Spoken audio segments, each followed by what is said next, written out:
सुप्रभात। रेलवे विद्युतीकरण।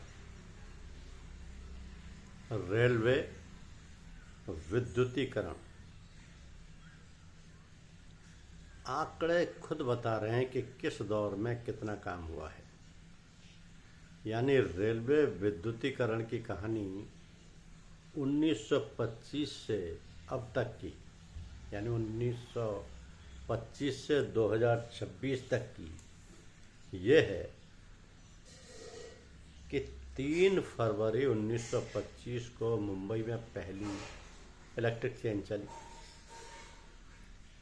1925 से 2013 तक लगभग 88 वर्षों में विद्युतीकरण हुआ। 2014 से अब तक लगभग 12 वर्षों में इतिहास रचा गया। 1925 से 2013 तक लगभग 88 वर्षों में जो विद्युतीकरण हुआ उसमें 21,801 रूट किलोमीटर ब्रॉडगेज, मतलब औसतन 245 किलोमीटर प्रति वर्ष हुआ। फिर इसकी रफ्तार में 16 गुना उछाल आया।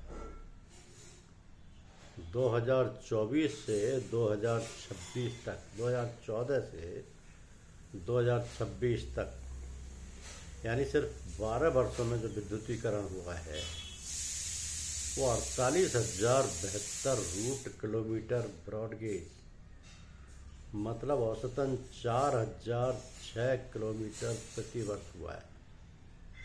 ये रफ्तार में 16 गुना उछाल है। तो मार्च 2026 तक भारतीय रेलवे का 69,873 रूट किलोमीटर, यानी 99.6% ब्रॉडगेज नेटवर्क विद्युतीकरण हो चुका है। इस विद्युतीकरण से देश को बड़े फायदे हैं।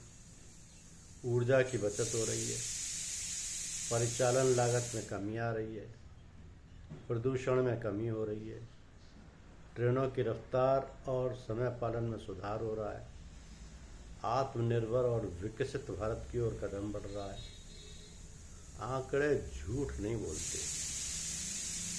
आंकड़े झूठ नहीं बोलते, क्योंकि रेलवे विद्युतीकरण की कहानी जो 1925 से शुरू हुई थी, 3 फरवरी 1925 को मुंबई में पहली इलेक्ट्रिक ट्रेन चली थी।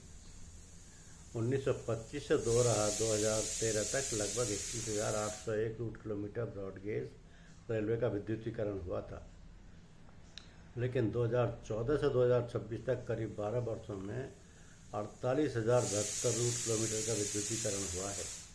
ये 14 के बाद जितना रेलवे विद्युतीकरण हुआ वो 25 से 2013 के बीच हुए काम के 2 गुने से भी ज़्यादा है। औसत वार्षिक रफ्तार भी लगभग 245 किलोमीटर प्रति वर्ष से बढ़कर 4,006 किलोमीटर प्रति वर्ष हो गई है। मार्च 2026 तक भारतीय रेलवे का 69,873 रूट किलोमीटर, यानी लगभग 99.6% ब्रॉडगेज नेटवर्क विद्युतीकरण हो चुका है। धन्यवाद।